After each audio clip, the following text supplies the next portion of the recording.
So why would anyone leave a seven-figure job on Wall Street to save a dying family business in Alabama? Well, that's exactly what I did, and it turned out to be the best business decision of my life. I turned a failing family business in Talladega, Alabama, into a $250 million a year air filter company in under a decade, with no experience in manufacturing or logistics. But it wasn't easy. I get a call that we have a fire. The building had completely burned to the ground. The laminator is the machine that almost put me out of business. I mistakenly put my hand in and I almost cut off my finger, and I have a scar to prove it. I had cuts all over my hands and was bleeding everywhere. This blows my mind. We've sold over $1 billion worth of this product. But now I'm ready to share with everyone how I did it, what it takes to truly scale, and how I plan to transform my business into a multi-billion-dollar-a-year empire. You know, there are many times in this business where any rational person would have given up, and I probably should have given up, but I was determined to prove that I could make it work. YouTube didn't get me this plane. Social media didn't get me these factories or retail partnerships. I had those already. Now I'm ready to build a community and bring them along for my newest chapter and share real-world business insights, best practices in my day-to-day business grind. No BS, no social media influencer gimmicks, no courses to sell you, just an honest look at my journey to build out a multi-billion-dollar-a-year business through my lens. But first, I've got to take you back to where it all began.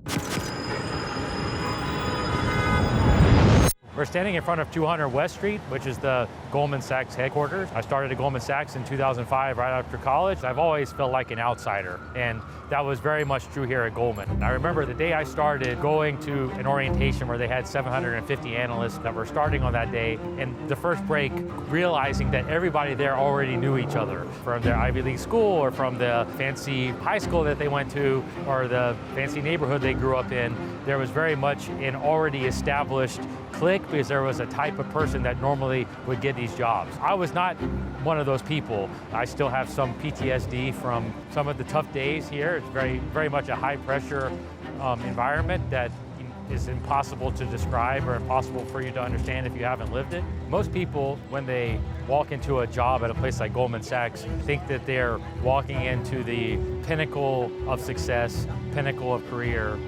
I had a job making over 7 figures a year in my 20s, but I knew that I still wanted to have a larger impact. I wanted my life to have meaning. I wanted to be able to articulate to myself what that meaning was and be proud of it. When I quit my job here, a big reason why I did that was because I was not finding that meaning.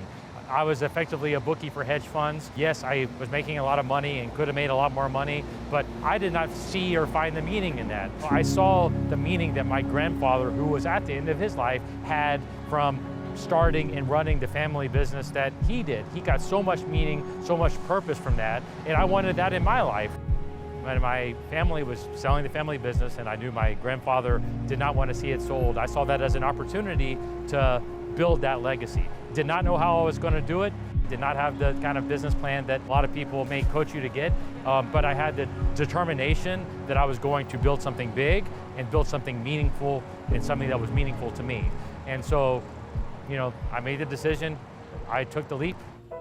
Oh, the day I quit Goldman, etched into my memory, you basically get put in a room with a lot of people that are kind of legendary or that you respect or maybe that you fear, and being told that you're doing something that is highly ill-advised and explaining to you all the reasons why you're likely to fail. Everybody, including the people very close to me, told me that it was a mistake. Everybody, including my bosses here, my coworkers here, my friends, my parents, all advised me against it. It's the best fuel in the world because you walk out from that type of experience even more resolved and ready to prove everybody wrong. I was living my destiny. I knew that I was built to be an entrepreneur. I was just excited and ready to get started.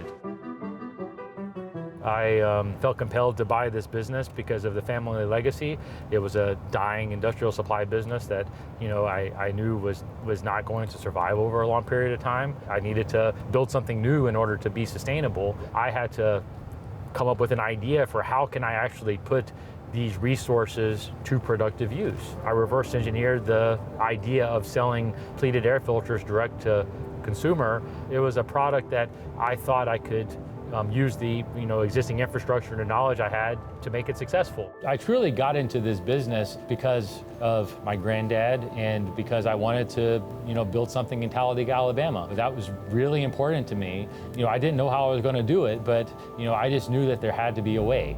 I went in with a lot of energy, a lot of chutzpah, saying I'm going to do all these big things, and then everybody's telling you like, oh, you're crazy, or maybe laughing at you. And then you get through the real slog, and you look around and you're like, well, am I really making the impact I wanted to have, or like, am I really doing something good here, or am I just telling myself lies? And I went through probably a few years where it was not clear to me that I was executing on my mission. For me, the drive is in the doing something big that ultimately pushes forward the people around me and the people that I touch, and that I can look back and be proud about. And that is where the real driver comes from. And like, money is the exhaust or the scorecard that kind of comes from that to an extent. But I would never be able to wake up every day and grind as hard as I do if it was for money. I've got to know where I'm going. Like, I've got to have a vision for my future and a certainty around that vision. And the reason it starts with that is then you have to reverse engineer, like, what is the type of person that achieves that? And then every day you wake up with the intent of being that person or taking another step towards being that person. I am on a mission to build the world's leading indoor air quality company. I'm telling you, I'm telling the world, it's going to be forever on the internet. And I know that I'm going to wake up every single day working towards that mission. Doing this whole YouTube series is showing people that there is an alternative way to running business, or to thinking about business, or thinking about life, and that it doesn't need to be framed in the kind of modern day social world. Look at me, I've got all this great stuff and have this picture perfect life. That's not what it's about. And most of the time it's just a facade that people are trying to sell you, and they're just using envy as the way to get your attention. I wake up every day living it with a commitment to living it, and that's just the truth.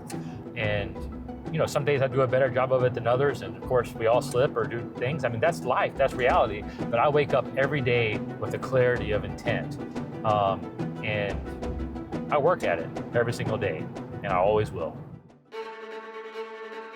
Today, nothing I do is related to, options trading or foreign exchange or anything, that kind of finance related. But the skills that I hone there, I still use to this day. And I just have chosen to apply them in kind of my own unique path. And I think ultimately you need to go and forge your path, which is going to be completely unique, completely different than mine.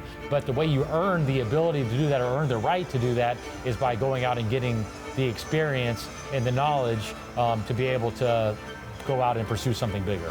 I will never quit working on this business and working on, growing our impact and growing our mission, because to me, it's a calling, and it's not something that you can choose or you can buy and sell. It's something that you have to commit to, and I'm committed. Don't forget to subscribe, because next week I'm taking you back to how it all started and get you caught up on where we're going next. I had to beg them at 3 o'clock not to go home, because we were like, 70% of the way done. But like, I knew if we did not fully finish this, that we were going to be a mess forever.